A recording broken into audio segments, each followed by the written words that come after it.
السلام عليكم ورحمة الله وبركاته أعزائي المشتركين معانا في قناة الدكتور.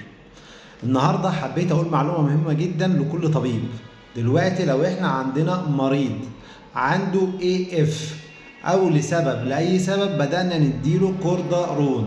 طيب المريض دوت معرض اللي هو يحصل له انفكشن، يعني يتعرض لعدوى، حصل له شيست انفكشن، حصل له مثلا انفكشن في السكين، حصل له تونسولايتس، حصل له اي مشكله ما، وقررت اللي انت تكتب له حاجه من مجموعه الليفوفلوكساسين.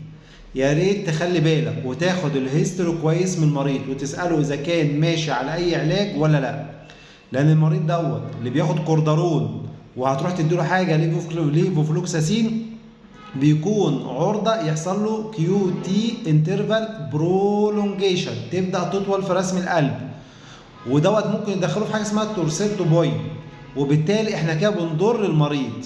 يعني بلاش المريض اللي هو ماشي على كوردارون تروح تديله مضاد حيوي فيه مادة الليفوفلوكساسين، لأن ده بيكون خطر عليه وممكن يأثر على القلب ولا قدر الله يسبب الوفاة. ودي كانت معلومة مهمة جدا حبينا نقولها لشباب الأطباء علشان نخلي بالنا دايما ونسأل في الهيستوري عن أي علاج المريض بياخده. والسلام عليكم ورحمة الله وبركاته.